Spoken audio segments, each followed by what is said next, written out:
Good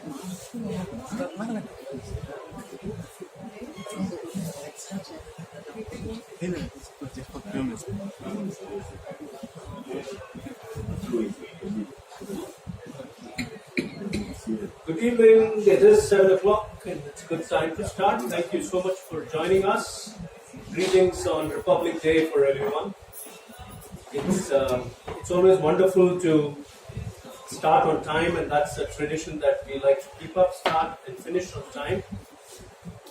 I'd like to begin first by thanking Odyssey. This is our 5th year here with the Bliss Catchers series, and Odyssey has been supporting us all the way through.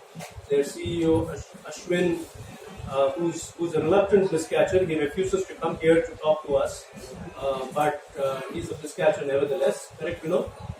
And he totally believes in this concept. He's been supporting Vani and me as we've been running this series for the last 4 years now.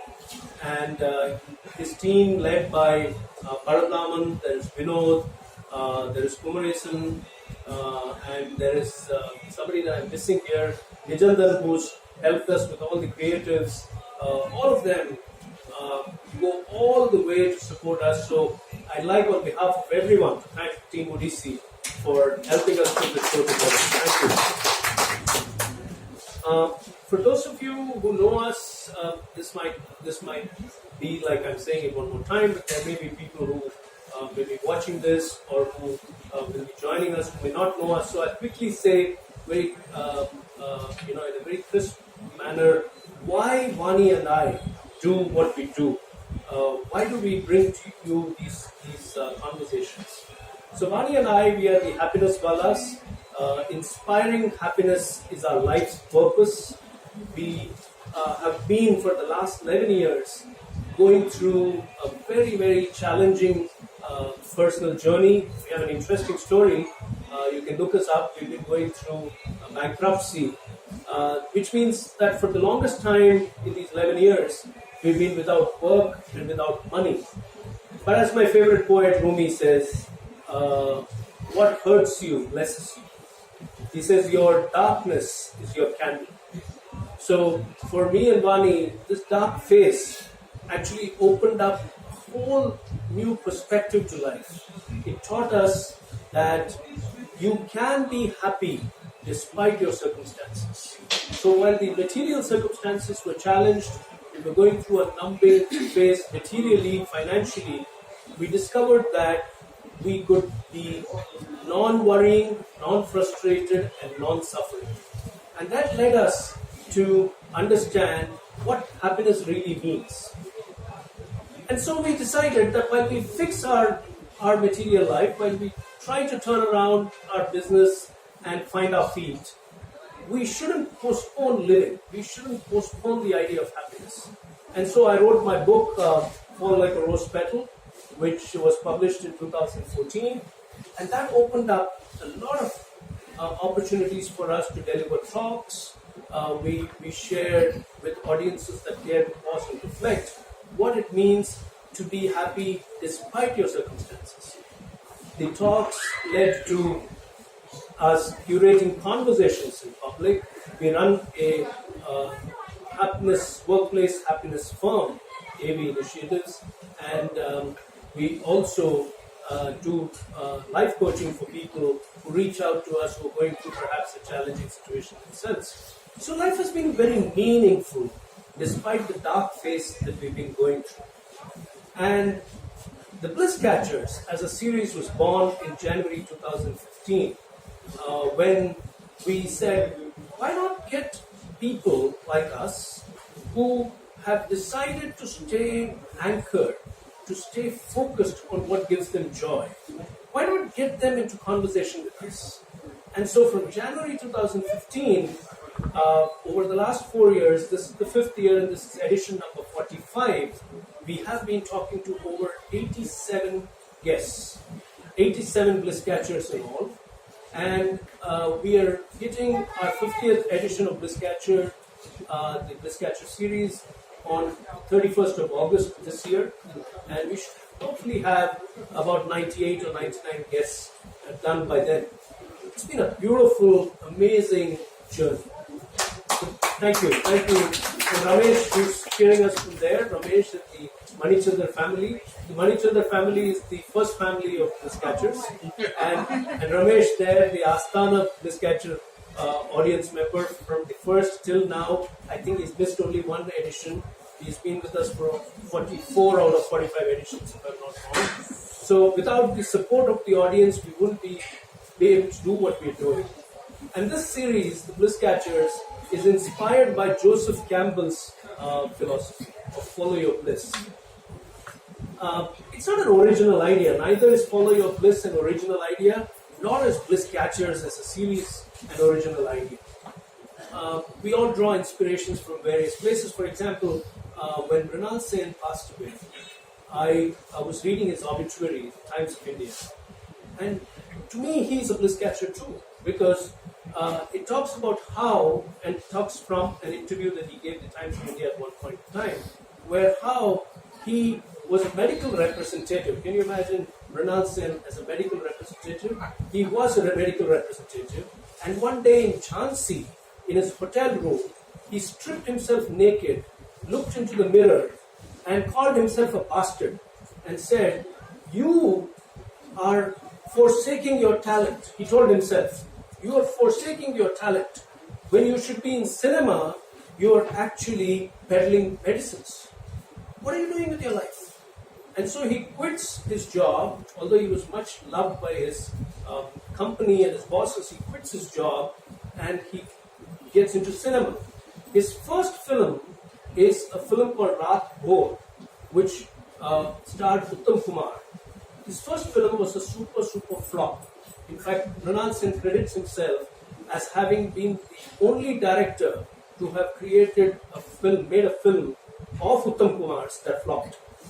And so his life was, he thought was over, he was beaten, battered, and he thought it was all over.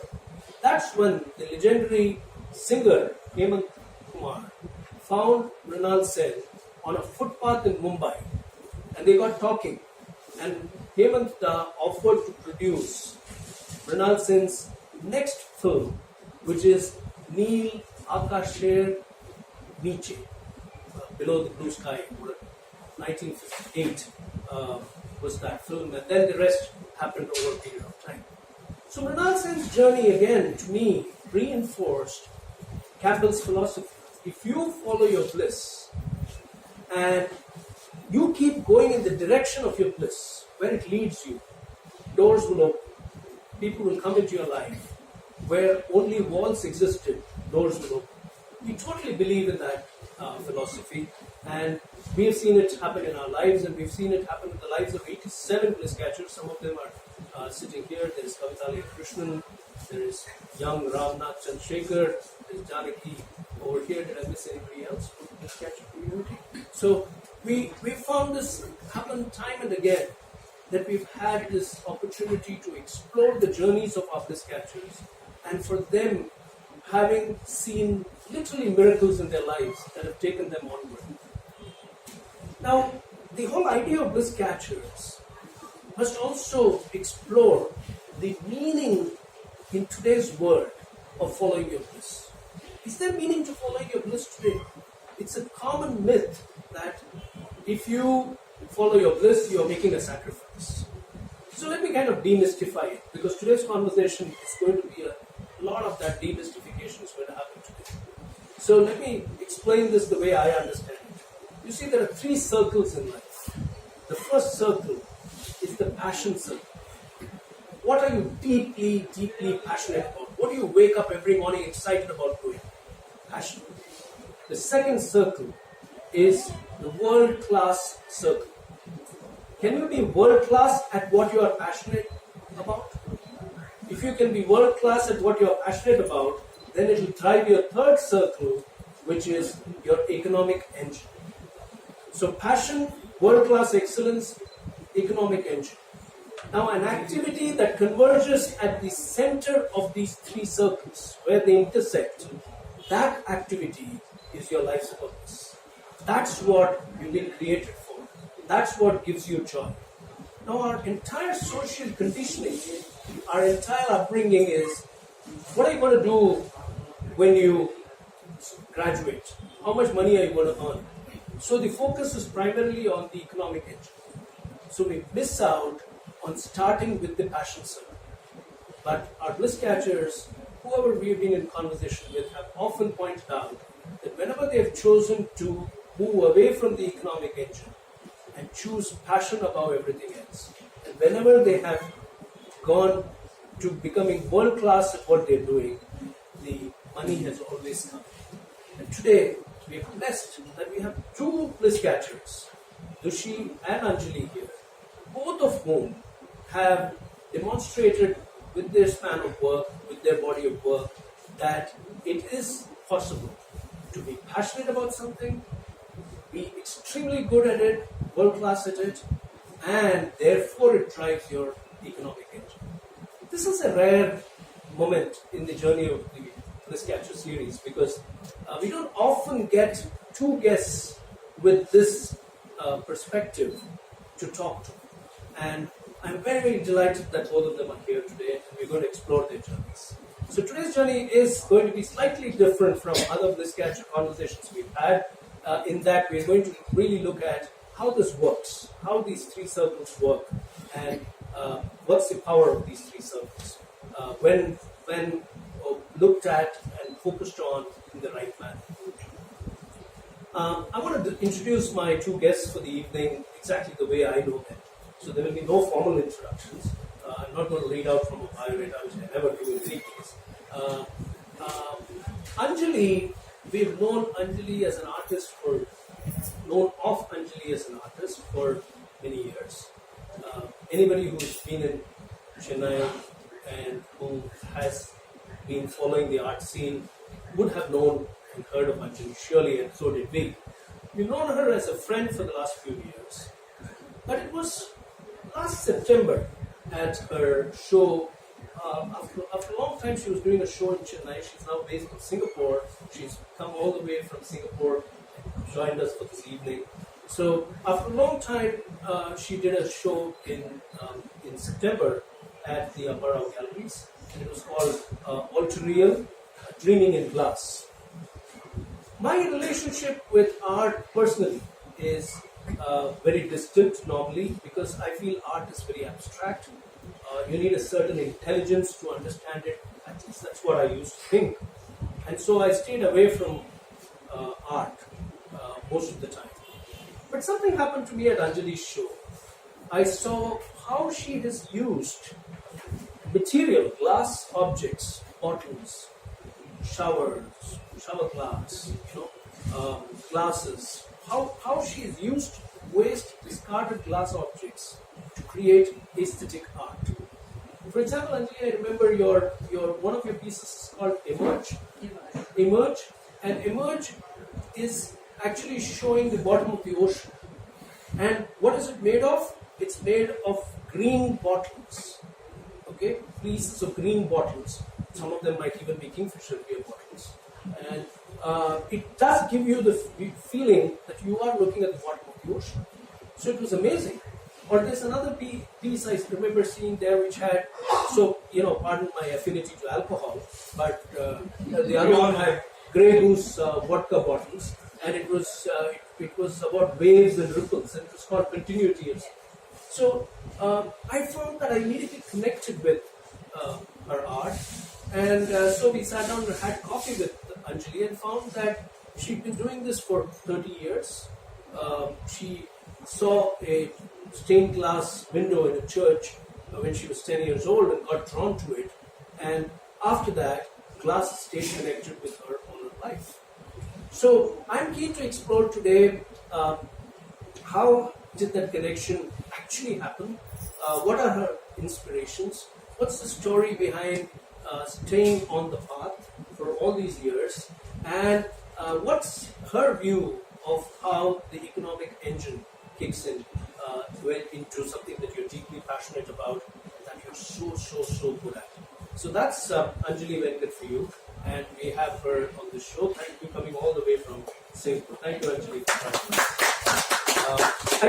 I'd like to actually say one more thing over here, which is that Anjali's favorite line is that glass is magic. And to me and Vani, she's the magician. So you're gonna hear the Wizard of Glass speak to us. Okay? Young Dushi out there. Where have I last seen you before I met you at Starbucks for coffee? On my terrace, as a young teenager with my son, Ashirvad, and both of them dabbled in theatre, and Ashirvad pretty much moved on like most children dabble with something and then he moved on to do other things. And I expected Dushi to do pretty much the same thing. But in 2012, he surprised all of us when I heard that he was setting up a theatre company called Kriya Shakti. So these are exactly how I felt. This is how exactly I felt. What's Dushi doing? He set up a theatre company? Do we need one more theatre company? These were the questions on my mind. But I never really got down to talking to Dushi. And then I know that another Bliss catcher over here, Janaki, made her theatre debut in a play that was produced by Kriya Shakti, directed by you. And so I kind of kept staying in touch with Dushi, but never really got down to asking many of the questions that I'm going to ask him today. But two things happened in the last 18 months that changed the way I looked at Kriya Shakti and the way I looked at Dushi. One is we attended a production of Kriya Shakti's called Frankly Speaking, based on the Anne Frank diary. And this was produced by Kriya Shakti, and it had two Bliss catchers, Kirti Jaikumar and Aparna Nagesh in the production. And so we went to watch the production. It was a beautiful production, an interactive, experiential production which engaged with the audience. And so I said, wow, what's this guy up to? And it's so interesting. And the other one was a show called Dolls, where real life stories by real life people, not by actors. So we're being told, and again, there was a very powerful story by Janaki over there. So we said to ourselves, Vani and I, yaar ye Dushi ko milna hai. Let's meet him for coffee. And so we got down to meeting Dushi for coffee, and we found that he would have actually been a forensic auditor. But he gave up that because he wanted to set up a platform for the youth of Chennai to have a very powerful medium of expression. And that platform, that medium of expression became Kriya Shakti, set up 7 years ago. They now do 200 shows through the year. They teach theatre in 37 schools, and they have a publishing arm they've launched recently. They're a full-fledged theatre repertory, but they also do something amazing, which is they're looking at becoming a creative content firm, a full-fledged creative content firm. So Dushi says he's married his love for theatre and his love for business. And so we call him a creative curator and entrepreneur. So that, I'm very, very happy to have you here as well, Dushi. So that's the story behind Dushi and how we met Dushi and how we have you on our show. So thank you so much, Dushi and Anjali. Please join me here and let's get our conversation started.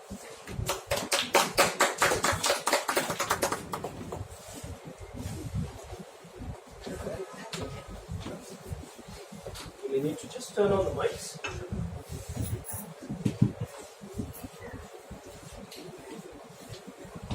Okay, so thank you so much for joining me here. Your mic's on? Yeah. So, as usual, we'll have a conversation between us and we'll see how time plays. And we will have the popular quiz segment at the appropriate time. At about 7:40, we'll have the midway quiz segment. And then at the end of the conversation, we'll have them both ask you quiz questions, and you get this brand new, beautifully designed Bliss Catcher mugs as your takeaways. Okay, so let's get started. I'll probably start with Anjali, right? So Anjali, my first question is, you as a child were doing watercolors, and you had an interest like any other child would normally have in art being expressed through watercolors. And you told us that you were drawn to this church window. So I want to go back to that time, the stained glass church window. What did it do to you? How did it speak to you? And how did you translate that experience into staying connected with glass in your early childhood? Because I think working on glass might not have been immediately possible. So how did you stay connected?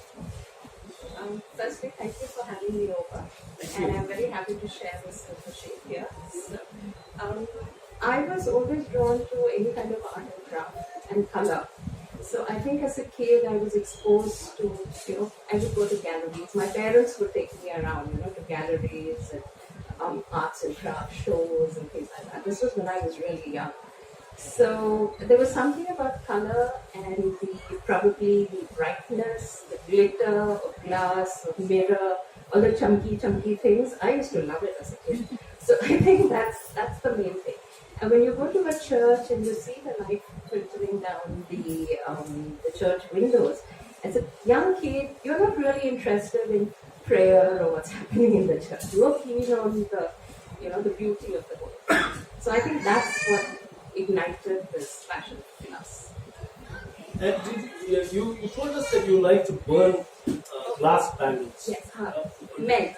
Let's not use the word burn. Burn is a bad word. Okay, so we don't say that. Okay, so you like to melt glass bangles. Again, as a kid in my travels, I went to I can't remember where, Firozabad or Agra or someplace, and there was this man making bangles. So he was bending it over. Is this on? Yeah, just need to hold it a little closer. Sorry. I'm a better glass artist than obviously holding the mic.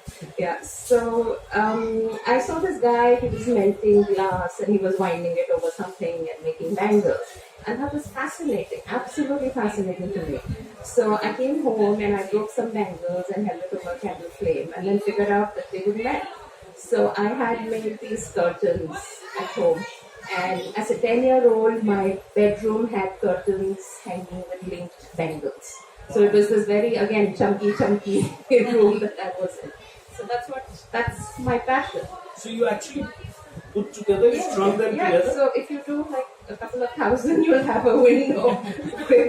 And I was also very lucky that I was indulged. Like my parents said, okay, so long as you take care and you don't burn yourself, I was allowed to do all these things. So as a young kid, I was soldering when I was 10 years old. So my dad would make these, in those days, these radios and things like that, equalizers and all that required a lot of soldering, and I had steady hands. So I used to solder when I was 10.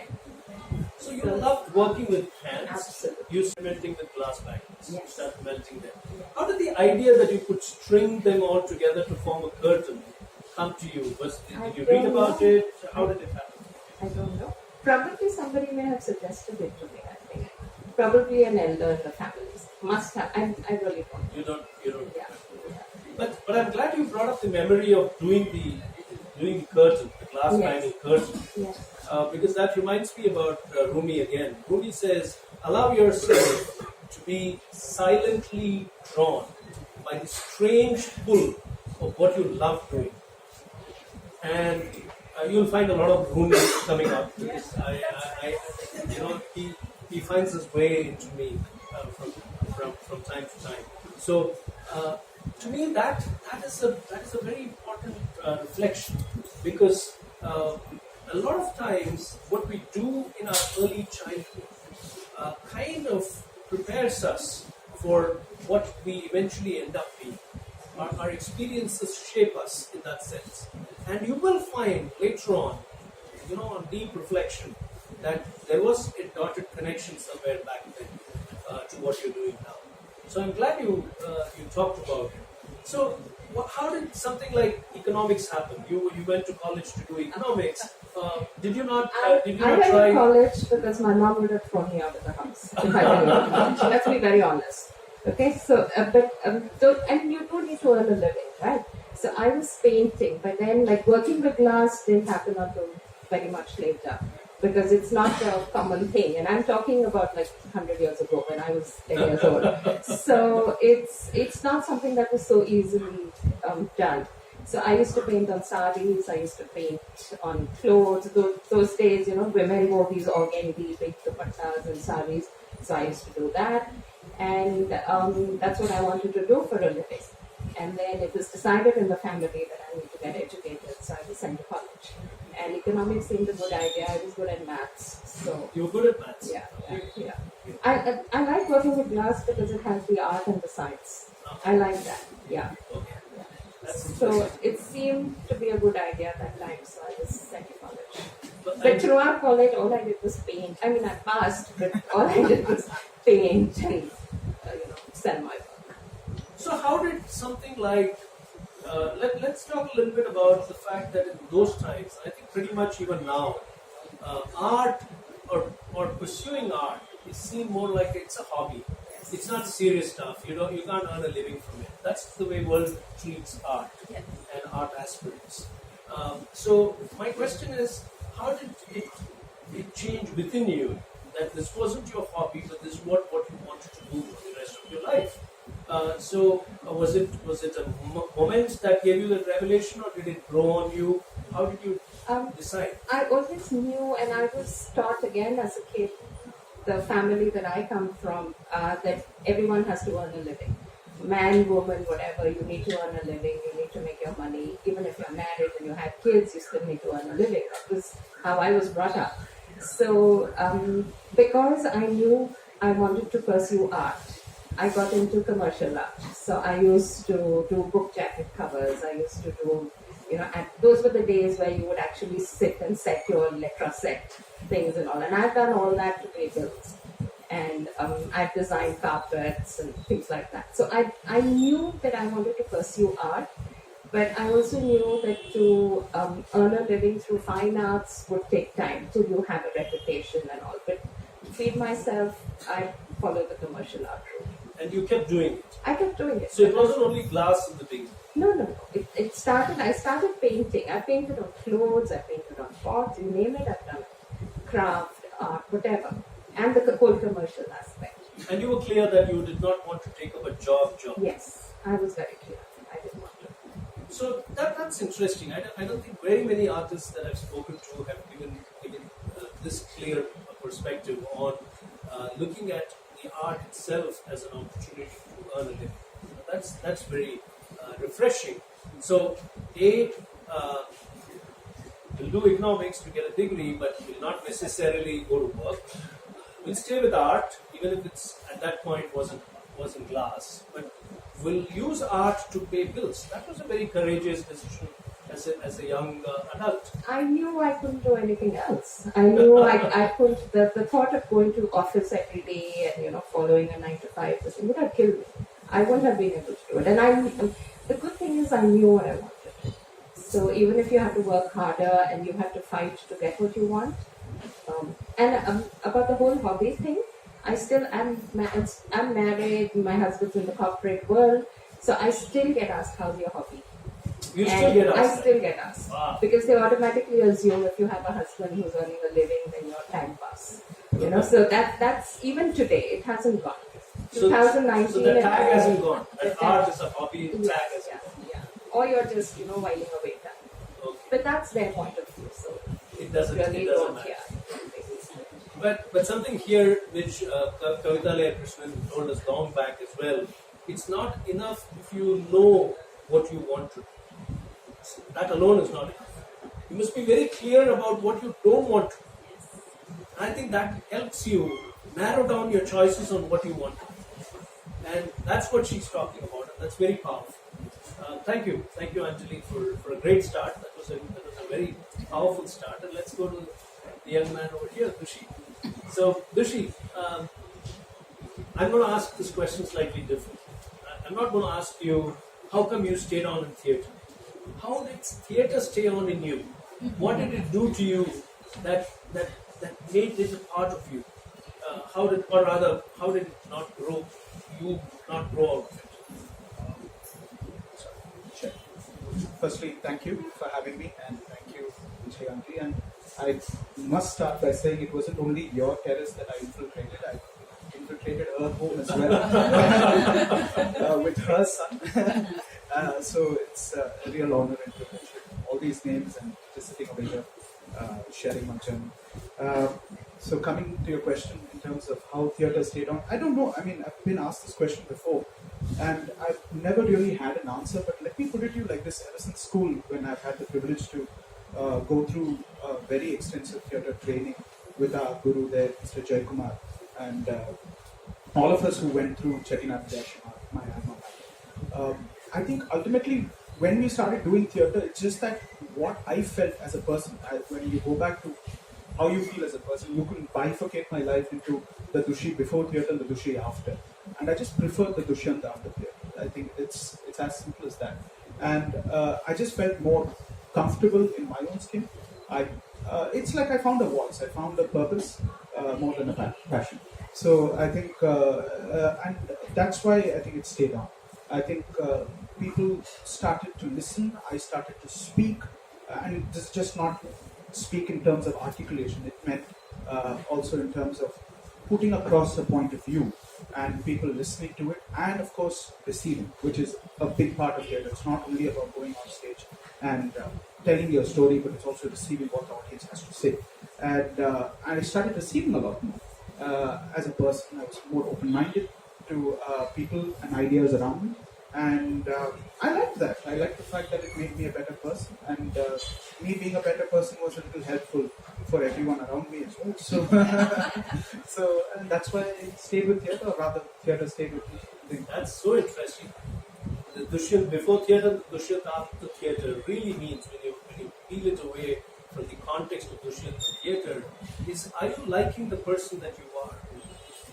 That was Mrinal Sen's dilemma, perhaps. Looking at that mirror in that hotel in Jhansi and saying, "You bastard, what are you doing with your life?" Right? So we all go through those moments, but I think that he has gone through it pretty early. I went through it at the age of 35, 36. When I went into my bathroom, locked the door, and I looked at the mirror and said, "What the hell are you doing with your life?" So I think this is a very important point, a very important takeaway, that you have to first be the person that you truly love being. And if you're making compromises for various reasons, then you perhaps need to sit down, pause, and reflect on your life. Not necessarily that you have to take drastic and dramatic decisions.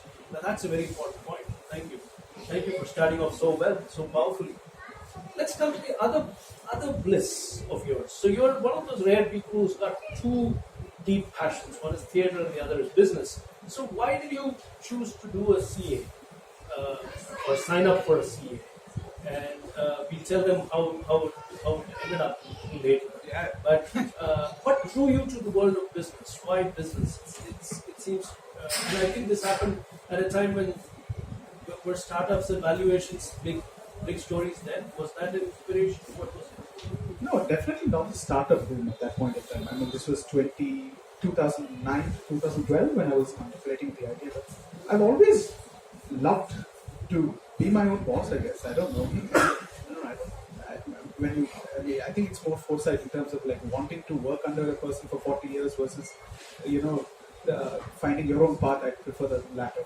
And I think I'm also privileged to come from a family that values entrepreneurship. My dad is a chartered accountant, now also runs his own business. So obviously a lot of inspiration from my father and my family as well.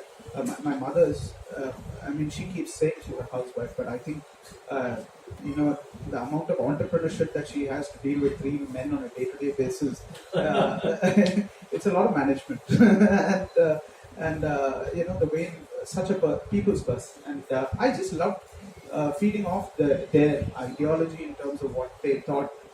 It's a way of life, I think, in terms of how it was inculcated into entrepreneurship. So, and I've always wanted to try blazing my own path, and that was always something that I was very clear about. I've always been, if I may say, extremely ambitious in terms of how I'd like to play my life out. So that's why my interest with business. And CA, well, I think to pick up from what you had said, what you don't want to do. There weren't very many options at that point in time. It's coming over. It's 10 years ago. But 10 years ago, at that point in time, I'd finished commerce. I'd gotten the staple 95% that was necessary. to make it in life. But I don't know. I mean, my dad was a chartered accountant. It seemed very obvious that, oh, okay, let's make sure that you're groom worthy in 5 years. Do you see it? I mean, so I think that was the most obvious point. I mean, that was my exposure at that time. And but jokes aside, I think more than what my dad, he was very proud that I took up my CA. And I still remember him saying, "I'm so happy that you're doing your CA." The whole concept of legacy in South Indian family. But I think I remember what my mom said at that point in time. She said, like, whatever be your passion, ultimately have a decent foundation and then build from it, because it will come in handy at some point in time. You won't know when. It is a voice of reason amongst all the, flair of passion and purpose and, oh, let's blaze a trail for ourselves and all that. I mean, my mom has kind of kept me grounded all along. So I think it made sense at that point in time in terms of, I could have been, and in her words, not mine, she said, you want to be another person who grows out a beard, puts on a jolna pipe, who wears a kurta and go around walking saying you're a theatre artist and all that. And you can make a lot out of that statement, but I think at the heart of it, she was just very concerned that you shouldn't be one of the many. Like you said, another theatre group does Chennai really need it? And I think to fuel my passion, I needed chartered accountancy, and I realized it thanks to my support system, my family. So that's why it's very, very interesting answer. Very interesting answer. So to be your own boss and to heed quote unquote a sane counsel from a parent saying they're the foundation before you take the deep dive into passion. But you actually, pretty early on in your life, which is probably, not probably, in your early 20s, 23 is when you set up Kriya Shakti. You actually took two major decisions, and I want your perspective on that. One is you decided to opt out of CA. And two, you decided to found a company which would marry what appear to be polar opposites, theatre and business, right? You were bringing your two passions into one umbrella, but they seem like, can theatre be business? So my question is, why did you opt out of CA? And B, how did you get the courage? Where did the conviction come from that there is a possibility for a business model in the theatre industry? I'll just have to take you through a small anecdote that happened over here. See, I was in a very reputed firm. It's called PKF Sridhar and Sandharan. It's head office here in Manipur. And it was a very interesting. I mean, I don't want to sound like as if I didn't like what I did in CA, and therefore opted. It was tough. It was definitely, not doing theatre was definitely hard because the work timings and the commitments in a day-to-day audit job is far more as compared to too much, in fact, to balance rehearsals after or perhaps even rehearsals in the morning. So missing out on that did have an impact. But I think a certain value system that you get in terms of bringing discipline into your job is what I picked up through my CA. Coming to that, your question again in terms of where was it exactly that it happened? I had, through audit, seen different types of companies. I didn't work in one particular industry per se. So I was auditing, I was predominantly thrust into forensic audit, which is about fraud investigation. So it was very interesting because most of the time I'm studying the body language of people I'm working with in terms of whether they're telling the right thing or not. I mean, so it was very theatrical in its own way. I mean, I have some stories that could, become plays later or maybe even films. But I think like when I was doing that, I realized, oh my God, so many different types of industries. I've seen their balance sheet, I've seen their profit and loss statement. There's a string of people who have said that, yeah, there is, a streak of business in you. There seems to be, I kept hearing that at home as well. So it seemed very obvious at that point in time. Now when I look back, that there are so many different things. Why not try this out? And I was lucky to have 4 guys, all my dear friends from school, who are also chartered accountants. And they saw that I was both excited and frustrated at the same time at the idea of marrying these two things. And they said, sit down, just tell us what we can do. And it was one evening, I remember it was at home, and all of us were having dinner, and we just took a paper and we drew it out in terms of investments, ROI, and all those other boring things that are associated. And we just came up with a small model. And he said, and the four of us decided, why not try this for 2 years and then take a decision? And that was it. I mean, I didn't decide that it will be my career. It was only supposed to be a platform to kind of make sure what we didn't have between the age of 17 to 23, which is a great time to decide whether you want to do something that you're very passionate about. In terms of auditoriums being available, in terms of money being available to execute some kind of idea that you have in your mind. How do we break down and find more actors? How do we find technicians who would be able to support? How do we make this available to youngsters who have wonderful stories to tell? And all those ideas, we just very honestly just wanted to make that platform available for people after us. So that's how it started. That's it. It was not a company. It was a platform. Was it difficult to sell this idea at home and say, yeah, I want to quit, I want to quit everything else? That's a play by itself. But but I think my parents have always been supportive, and I think the extended family have always been extremely supportive. But obviously there's concern in terms of where you want to get your money from. And I think I told them, listen, just give me 2 years. And I think one of the things that we have to remember is, this is where I'd like to acknowledge that I'm extremely privileged. I come from a family that had support, that could allow me to do something like this, and that has to be said. And I told them this, I said that at the age of 23, I have the ability to do this in 2 years. And maybe for many people who don't have that privilege, who don't have that leg up in our society, this could perhaps be a fit. And they said, do it, but make sure that at any point in time you feel this is not going to work out, to walk away, because that's as important, and it's not shameful to be failing at something and then walking away. At least you would have tried.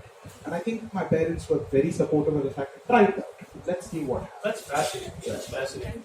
So we're picking up 2 points over here. One very evident point is that if you believe in it from a higher purpose point, so it wasn't made for the Kriya Shakti platform was not created for just making money. The Kriya Shakti platform, it appears, was meeting a need of 17 to 23-year-old people wanting to try something which was not readily available to them on one platform. So that was a higher purpose. I think it more than just the finance engine. I think the word here is we wanted to make a sustainable ecosystem. If a person put a rupee in theatre, it has to be more than a rupee in terms of return. That is a very basic idea of the economics of it. But we just want to make sure that everybody wins, whoever engages, right from the audience to a technician to an artist to a person who's writing a review to a person who's ticketing at the gate. Everybody. So that was the how it worked. Create that rewarding ecosystem. The other is the supporting family, where if you have a certain fallback, then an experimenting phase in your life is perfectly fine. There again, you are blessed. There are many supporting families there are many families that can support but don't, for various reasons, for insecurity, for how can you leave the legacy of being a CA and go away, and so on and so forth. So I'm going to come back to you. There are some questions brewing in my mind, but looking at the time, and it's time for a quick break to ask you the quiz questions, the first set of quiz questions. Again, I'm going to request the usual winners of our quiz to allow the others to answer, and then if they can't, then we'll come back.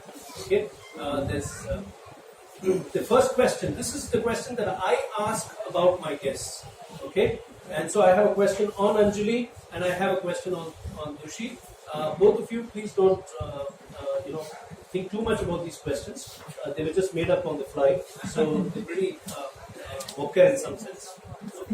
So the first question is, can you connect? So I talked about Anjali believing that glass is magic, and I did say that to us she's a magician. So can you connect her to these two words, magic journey? Alice in Wonderland. No, not Alison. I heard the answer, but I'm going to hold. The Maniratnam movie. You, Magic Journey. absolutely right, but I'll give it to Atirupa because she answered first. Okay. Yes, it is the Maniratnam movie, Anjali. There's a great song there for Magic Journey. Very famous song on.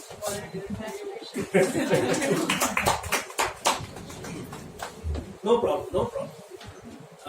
So both of you are old timers, so I had to choose between the one who answered first and the one who answered second. So she gave out the answer. So the answer is Magic Journey, a very famous song in the Maniratnam movie Anjali. So I told you, Anjali, it's not a very serious question. Okay, this one might be slightly serious. Think about it a little bit. I need the correct answer. Okay, and if you give me an answer which is close, you won't get it. So the one who gives the exact answer gets it.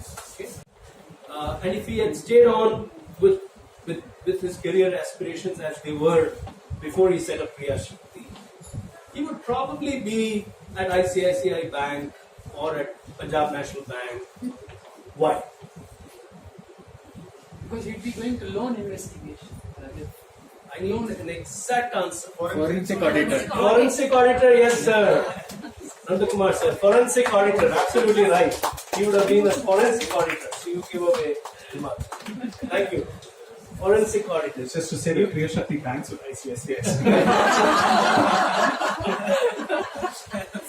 So both these banks have been under investigation for suspected fraud, alleged fraud. So forensic auditor. So that's you came very close. You gave a more conceptual answer, but I was looking for examples. Forensic auditor. So that's the end of the quiz segment. We'll go back to Anjali's journey over here. So, and I'll come back. I still have those questions for you, but I'll come back. I'll go to Anjali for a bit. Anjali, I have actually two questions, which is, when did you seriously start dabbling, or I would say take the deep plunge into glass? Was there a specific event that took you back into the world of glass? No, there wasn't anything specific. I've been selling my work right from school and college, and but that was paintings. I used to paint and do a little bit of sculpture, not too much, but mainly as a painter, and that's how I earned a living. And so when I started thinking that okay, now I need to get into glass seriously, I couldn't afford it because glass is an expensive hobby, and in those days in India there was no opportunity, there was nothing really available for me to do. So I would sell my paintings to buy glass. So I would sell a little bit and then make something, So I did that for a long time. I overlapped the two different forms of art. So for the longest time I did both. Because the paintings, I was already known as a painter, and I would do a lot of very functional pieces and things like that, which sold, which is easier to sell than fine art.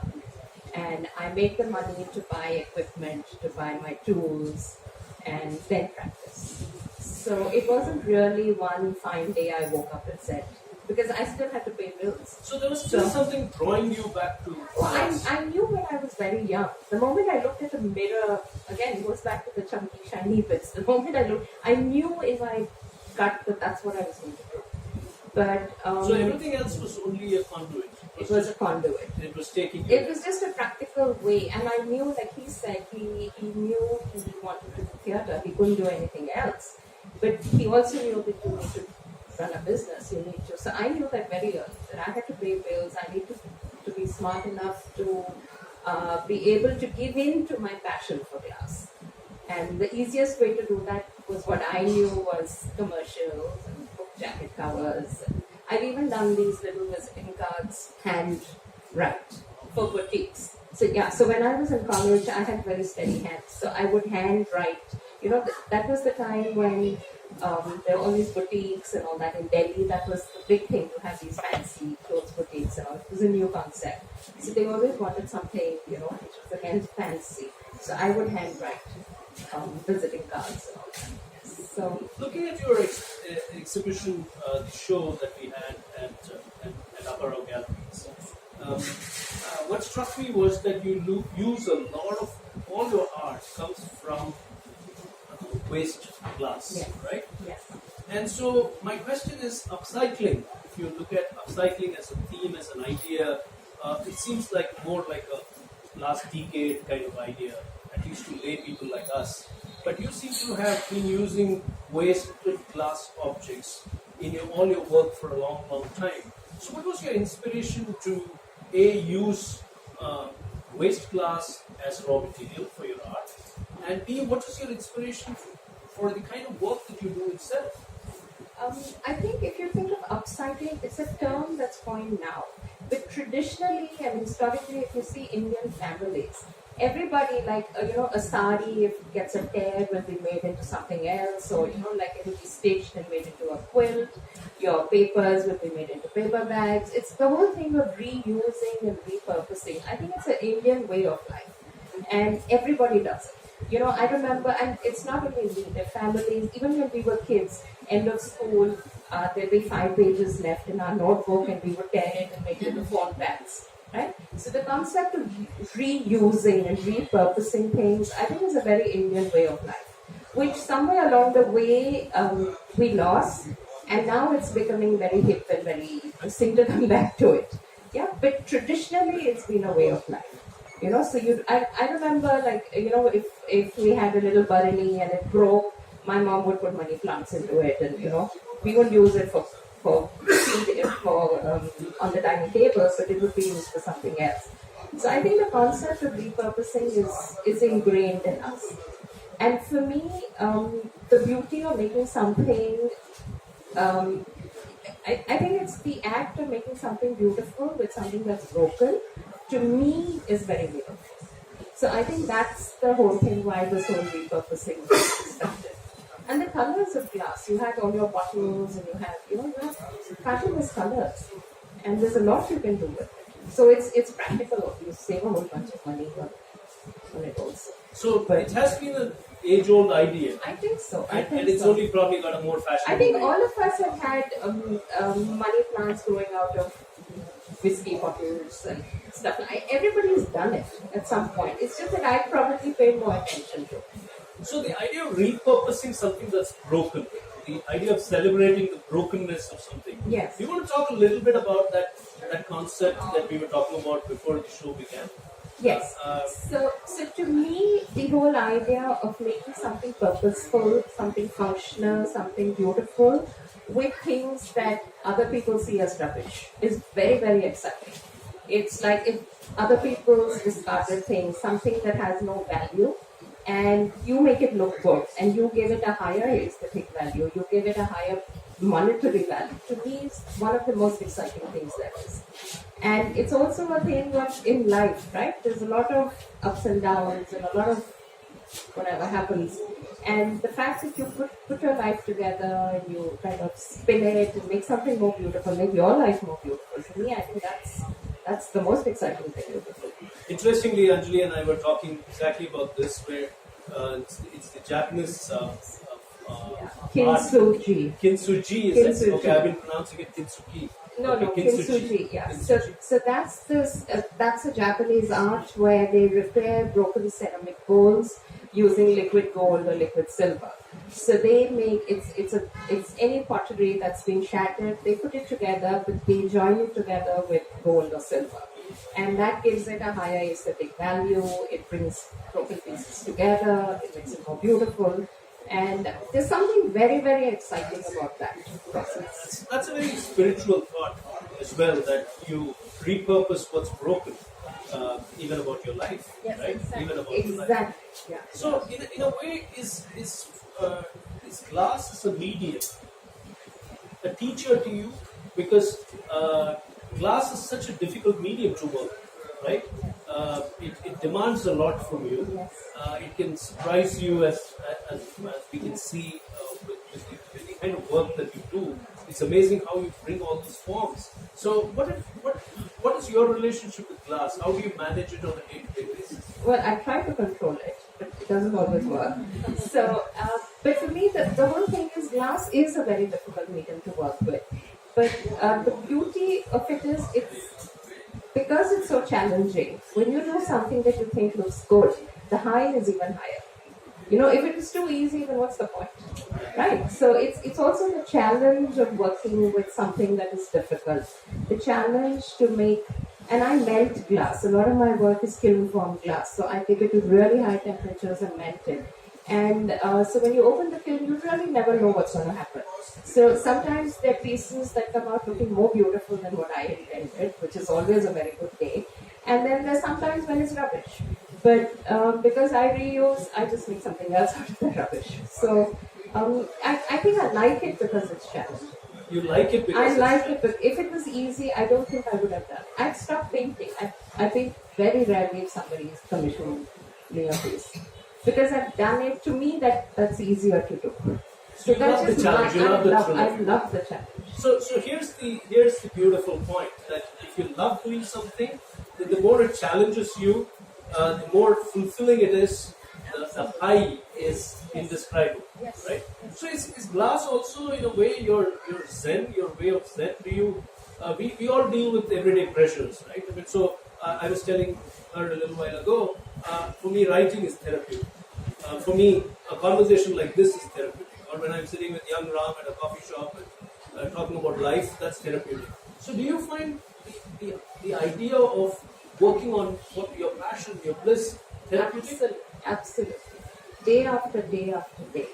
I love it. It's my studio space, which I'm lucky enough to have a very nice studio space, which I've set it up the way I want to. And I have these different projects, and because I work with different types of glass, I have different areas.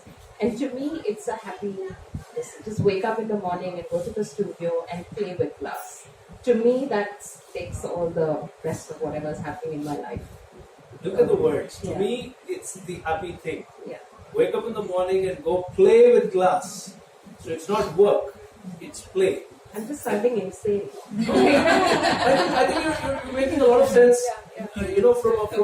From a bliss catcher journey point of view. The whole idea is: are you working on something, or are you enjoying playing with something? And I think you seem to be having that attitude, that it wakes you up and gets you there, so you can go enjoy yourself, immerse yourself. That's And I'm fascinating. very lucky.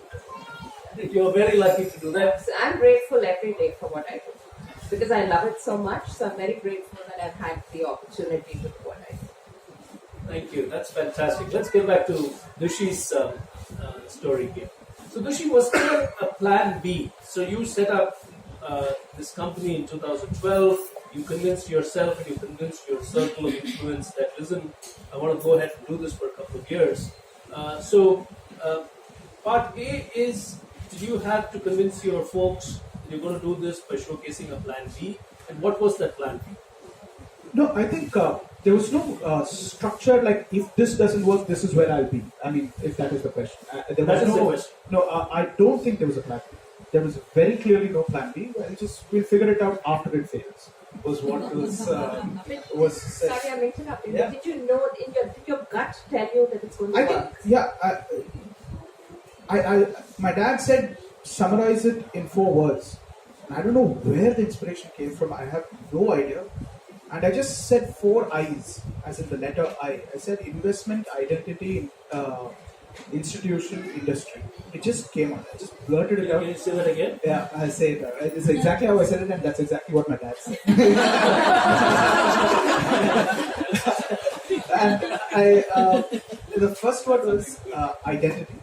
And I said, I think we need to find who we are as a theatre fraternity, in, if not Chennai, at least Tamil Nadu. Then came investment, which is, we're all talking about, hey, there's no money in theatre here. Well, put money in and you'll take money back out. That's how business generally works in any industry. And I said, if it has to be that word, industry, the connection from investment and industry should be institutionalized, which is anything that you institutionalize invariably gets the approval of society, and therefore the idea to go and pursue it as a career would become easier, if not validated. So if you have a physics class, a chemistry class, accounting class, and if you have a theatre class, then perhaps in years to come, we'll be able to sit up with the kind of dignity that a theatre artist deserves, is what I told myself and I told my dad. And I think that was when he was convinced, and he said, okay, you will find your way. So there was no plan B. No, there was definitely no concrete plan B. Again, that stemmed out of a lot of arrogance and privilege. But the good thing is I've not had to look at that now, and that the fact that it is a success is a pleasant surprise, nevertheless. And more than having to have proven someone wrong or saying, hey, I didn't need a plan B, it's brought about a huge amount of humility and responsibility. And I think if at all there is a plan B, plan C, plan D, plan E, is to keep sustaining this success. This is something that I've created. So whatever plan I'm creating now is to make sure whatever I've created so far is not ready. So definitely it's within the ecosystem that I want to create. This is beautiful. I want to dwell a little bit on that plan B question and his answer, the 4 eyes. He says he doesn't know where it came from. Now we all think that we create what we are saying. We create these things. But there is creation working through us. We are all gifts of creation. We are all created by a larger energy. You can call it divinity, you can call it God, you can call it whatever you want. But that was creation speaking through it. Through this person called Dushyant Gunashekhar at that moment. The second part, is there a plan B? I think that, I've been asked this question many times. Vani and I, we keep getting asked, what's your plan B? If this is not working out, how long are you going to keep doing what you're doing when it doesn't make enough money for you people? And I say that this is the only thing that we know how to do. And we do it very well. It's just a phase in life that it's not making money right now, but it will. So I don't have a plan B. I just trust the process of life. So having no plan B is no sin. And I asked that with specific reason, and I'm glad you gave that answer. That when you fail, now again, failure is very relative. To me, it would mean there is a delay in getting to where you want to go, but there is no failure. But society would look at it differently and say, no, this guy failed. They made an attempt and they failed. So Osho says this very beautifully. Osho says, the world is full of cowards. Society is full of cowards. What is good for you is good. What is beautiful is beautiful. What brings you alive, what makes you alive, your ananda, your bliss, that is the only truth. And he says, if you embrace your truth, nothing can go wrong. So that's where I'm coming from. That there is no failure, there is no plan B required, as long as you're flowing with it. So let's talk a little bit about the worldly success point of view. Okay? So you have a high purpose, you're working with that sense of purpose that must be that platform that gives youth a space to express themselves, many opportunities that are not just monetary but even otherwise, give it that platform. That's what Kriya Shakti is. But as an entrepreneur, you also have to look at the numbers. You must be having a system of looking at it monthly, quarterly, half-yearly and annually. Okay? Hourly.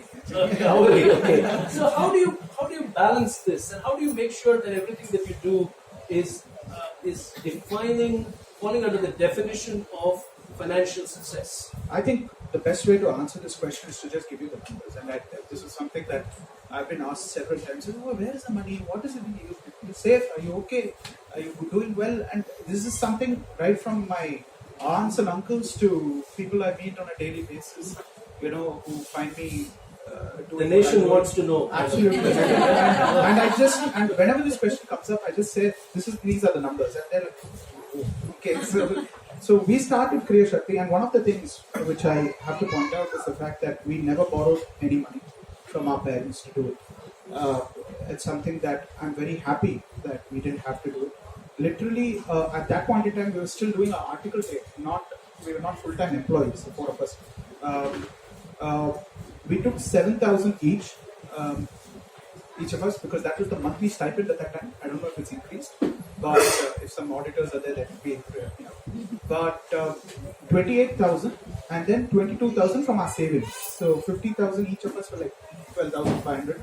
And we started a partnership firm with ICICI current account. We just opened something. And I think it was 16th March 2012. And 24th March, we produced our first play with that seed money. We produced it at 24,000 rupees. And 6,000 rupees we spent on a college theatre fest called Kurukshastra, which is Shastra University's big cultural extravaganza. Like every college has one. And so 30,000 was spent out by the time we were incorporated, out of that 50 grand. So 20,000 was balanced cash in bank.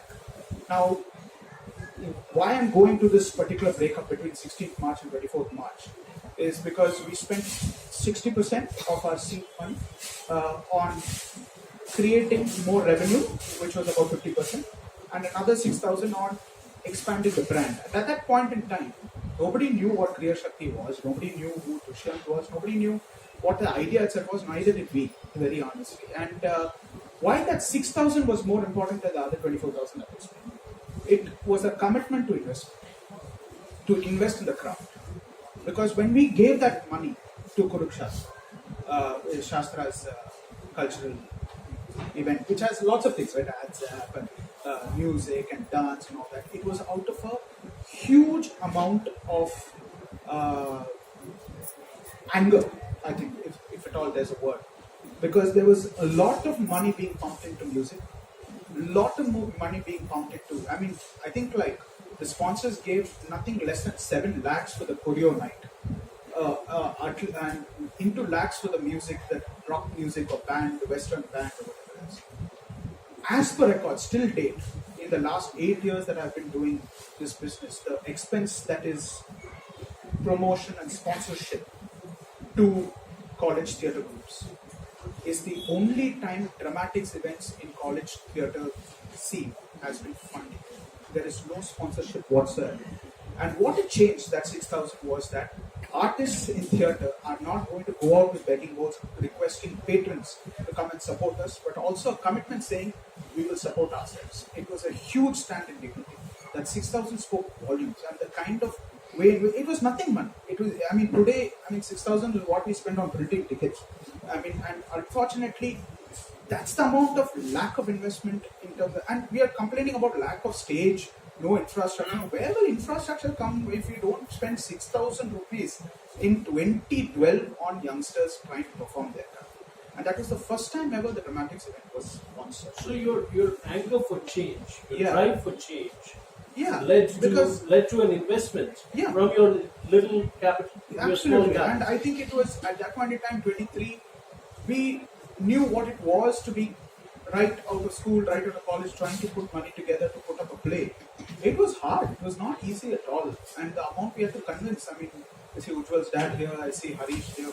All of us, the amount of time we spent together trying to convince society that this is not something where we are sitting, the quintessential idea of us, this one or alcoholic or anything like that. I've never touched the drug. I've never needed it because I've always been high on stage. And I've never touched liquor as well. And I firmly say it's because of theatre. Not that I'm against these things, to each their own, but ultimately why this absolute disdain to invest in the craft was a question that was lingering, and that's why we decided. So how is the scene today where you are? Coming back how many people do you have? So, how are you? 50,000 was what we invested at that time. 30,000 went into producing our first play on March 24th. That catapulted to 3 lakhs in a year, 24 lakhs the next year, 58 lakhs, 1.2. We're at 1.8. Wow,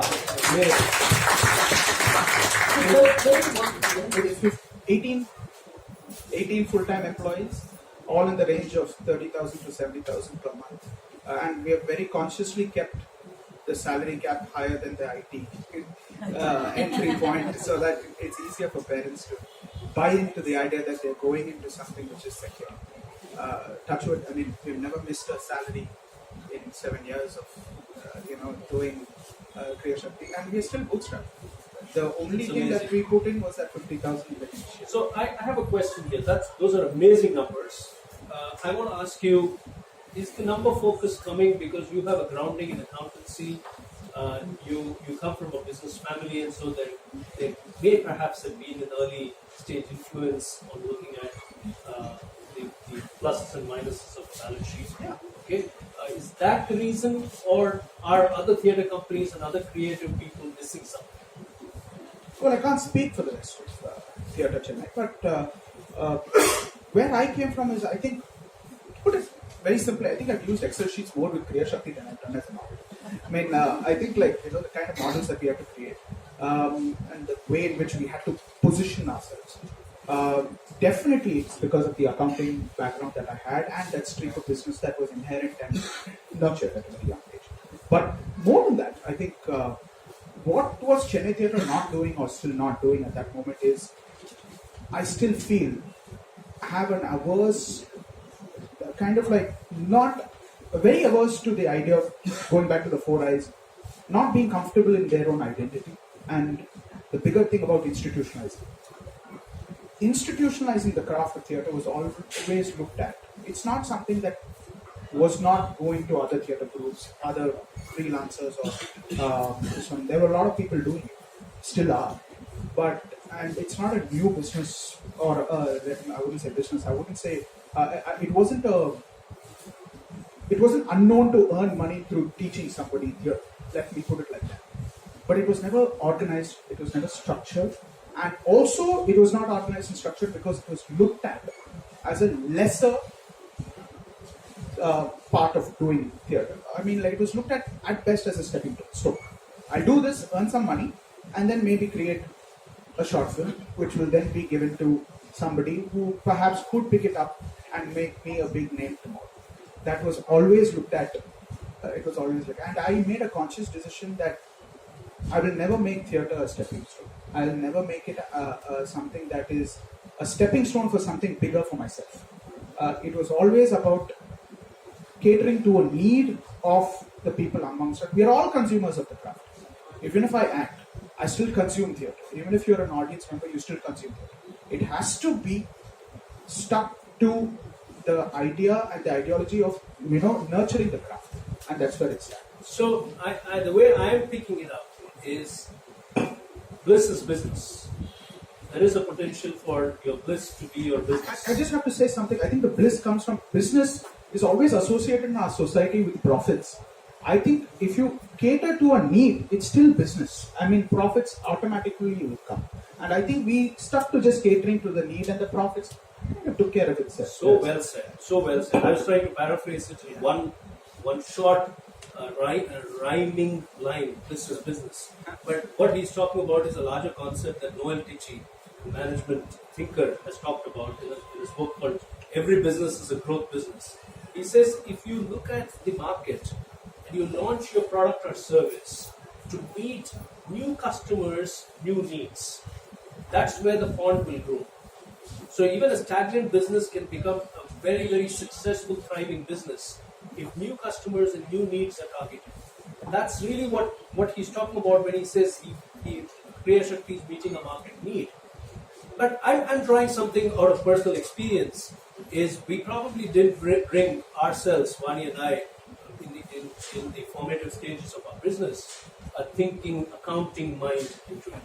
And so I would say for anybody wanting to follow their bliss, either you have the kind of mind that Dushyant has, which is you spread your Excel sheet as much as you would spread your canvas, okay, and keep looking at meeting needs and delivering on them. But if you don't have that perspective, get somebody on board who has that perspective, who you can work with. Because not all of us can be great accountants. Not all creators can be great accountants. So thank you so much for sharing that. Let me go to Anjali. Anjali, question for you. So we talked a little bit about the business model of Priya Shakti and how they looked at it. But as a standalone artist, how do you stay relevant in terms of being commercially viable, in terms of reaching your audience base?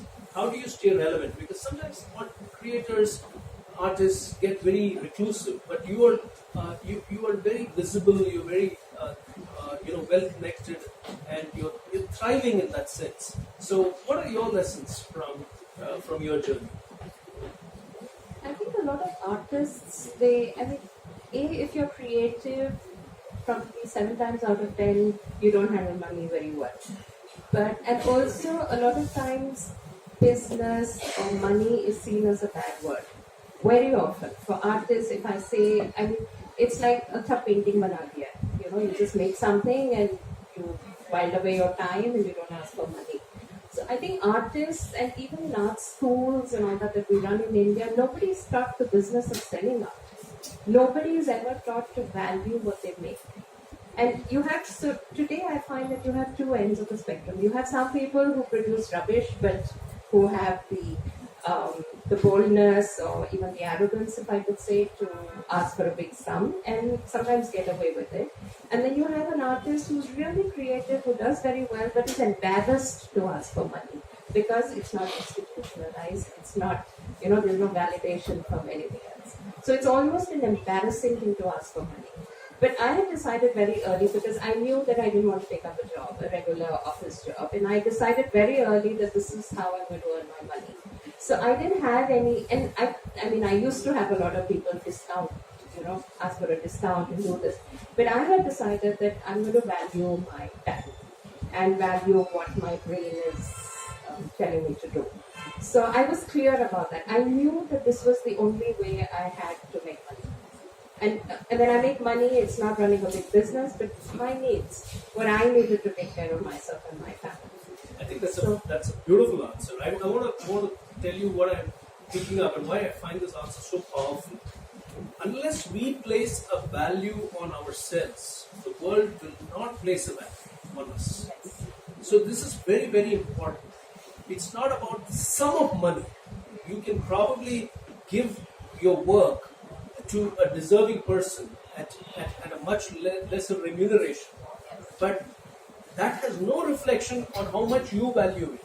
So that's very important. And I think that value comes from the first I that Dushi talked about, which is identity. Who are you? What's your identity? What are you trying to do here? What's your higher purpose? If you can answer that, then the valuation of the self becomes very powerful. And we live in a real world, so I'm not, Vani and I only know the value of money more than, normally people our age would probably look at it, but because we have not had it for a long, long, long time. So I would never say that go follow your bliss because that gives you joy, the money will come. Yes, the money will come, the doors will open, all of that is there, but don't stop valuing yourself. That's what I hear Anjali say. Exactly. You have to develop your identity. You have to value yourself. What you do with the money is really irrelevant. Correct. Like if I want to give all the money that I have to charity, that's my business. But I will still charge what I do for whatever painting I make or whatever artwork I make. So a lot of people say that, a lot of people, especially for artists, like a single artist, you don't have a company behind you, you don't have an established institution behind you. You're working alone. So it's very easy to get bulldozed into undermining your time and your value. And it's also very easy, on the flip side, it's very easy to become full of yourself and think, So it's a very fine line. If you really want to live the life of an artist, it's a very fine balance. But I think that part people in most situations tend to, matrix, so it's a tightrope you walk, where you stay grounded, you value yourself, and yet don't get so full of yourself. To me, that model is what I call the Tirupati Balaji model. Tirupati Balaji model of value creation is no branches.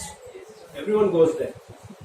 Okay, so can you be the Tirupati Balaji of your line of work? Can people come to you? That comes first circle passion, second circle excellence. When they come for that when they queue up, that's when you can put a place a value and say, some people can come in a special queue, some people can come in a discount, right? Or some people can get it free. Free darshan. So you can decide that. But I think the idea of valuation is coming from identity, and so I'm glad that we found both those streams of thought. I have very little time before we go to your quiz questions, but I have one question to ask Dushi, because when you're running a business, when you're the CEO of a theatre company, and you're also one of its lead directors, you're also producing your shows, you're also in a way connected with your actors, you act yourself. So my specific question is, what gives you the greatest joy? Is it directing, acting, producing, looking at the numbers, looking at the joy of seeing profits at the end of the year? What is your core idea of bliss? I just have to say that I didn't direct for the first 5 years. I directed my first play for Kriya Shakti. I was director obviously before Kriya Shakti began, but I didn't direct or act in Kriya Shakti plays for the first 5 years as a commitment to say that this isn't about me. So directing in Kriya is a very recent and extremely new phenomenon in my own company, because I am first a founder and only then an artist, and that had to be demarcated very clearly. And a huge part of theatre in Chennai is trust, or rather the lack of it. And and I had to build that trust ground up for 5 years in terms of telling people, hey, this is a platform, this isn't about me. And it so happened organically that it ended up, after reaching a point, they needed, or I'm saying Kriya Shakti is different from me now. And so is the case with business and its founders. That it needed me, the director, at that time. And obviously, after that happened, everyone was comfortable that that is a position where he should. I think, what do I find most enriching?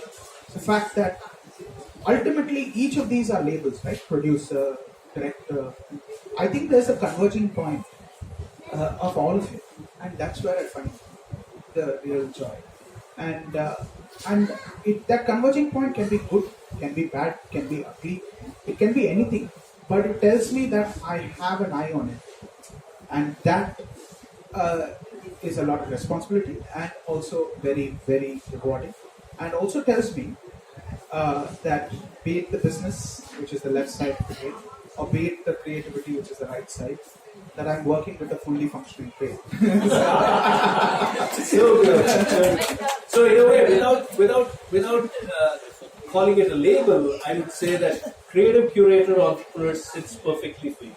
Yeah? Without necessarily calling it a label. We have very little time, so we have to go to the quiz questions. I'm going to do a quick wrap after the quiz questions, but we'll keep the quiz questions very sharp, very quick. One question from Anjali. Yes, go right ahead, Anjali. Which recycled material monument? Which recycled material monument or venue is among the most popular tourist attractions in India? Chandigarh. What in Chandigarh? Nick Chand has collected that. Yes, absolutely. The rock garden. We'll give it Ramesh. We'll give it Ramesh.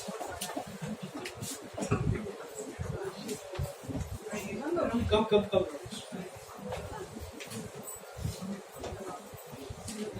So, Thanks to Nick Chand. thank you. Yeah. Okay.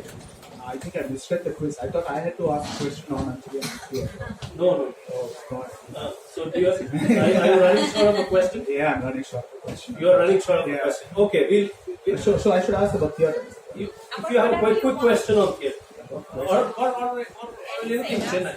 About Chennai. If you're losing time, I'll take carry on. it. You please. I'll take I don't it. want Okay. to So burden we'll ask you, if I use the word second youngest grandmaster, what name comes to your mind? Second youngest grandmaster.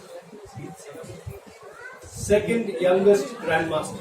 In the context of Chennai, one more clue. Yes. Who? Yes, you're almost there. Not Dushyant. Not Dushyant. Let me check the name. Not Dushyant. No. Okay, we let that question pass. Nobody answered it. The answer is Gukesh. D. Gukesh. Okay. Okay. All of you old timers don't answer. Let's see if the newcomers can answer and they can walk away with a mug. I'd like somebody new to try their coffee in the Bliss Catchers mug.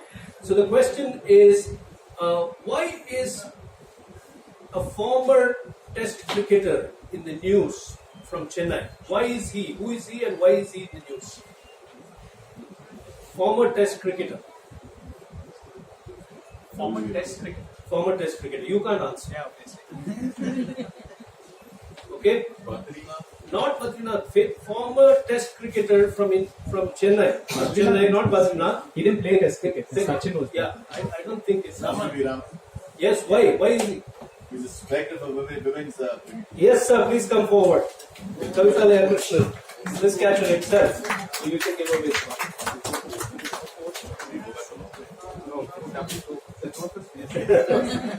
W.V. Raman is the right answer. W.V. Raman is now the head of the Indian women's cricket team. They're playing right now in New Zealand. And there is a Kriya Shakti connection to that question. I don't know if you know that. But W.V. Raman's daughter was acted in Dolls. Subiksha. Yeah. Oh, Yeah. that's interesting. Yeah. You know, Chennai is a small community, right? So Very some people will get connected one way or the other. I'm going to do a quick wrap and then we're going to give away our trophies to those coveted trophies to our two guests. But it's been a beautiful, meaningful start to the Bliss Catcher journey in season 5 from my point of view. Such an amazing perspective of how you can focus on the third circle of the economic engine while still retaining your love for what you love doing, your passion, and becoming best at it. I don't think we have explored this in such great detail in a Bliss Catcher show. This is my first time with two guests, both of them complementing each other, so it's been fantastic. You know, it was, I think, Oscar Wilde who said, when bankers get together, they talk about art. And when artists get together, they talk about money. So I used to always think that artists talk about money because of the lack of it. Okay? But then over the last couple of years, talking to various artists in my Artist Soul series, and now talking to these two people, and in the last couple of years, connecting with art one way or the other, I realized that it may not be about the lack of money itself, but it may be about that identity, about institutionalizing your approach, meeting a need, and placing a value on yourself. Recently, I stumbled on a beautiful piece of work done by a Chicago-based author called Jeff Goins. And he says, real artists don't starve. That's his book. Okay? And one of the theories in his book is that starving artists offer their work for free. But thriving artists always work for something.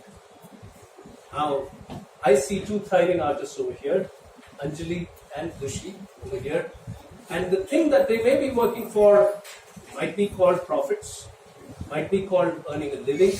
But what is interesting is that they're very happy doing it. You can earn a living and be very unhappy with what you're doing. And you can earn a living and be very, very happy about what you're doing. That's what makes their Bliss Catcher journey very, very powerful, very beautiful for us this evening. Thank you so much. Anjali. I'd like both of you to receive your Bliss Catcher trophies. Okay, so Rishi, you And go. thank the audience for listening to us chat. And here's your mug and your trophy as well.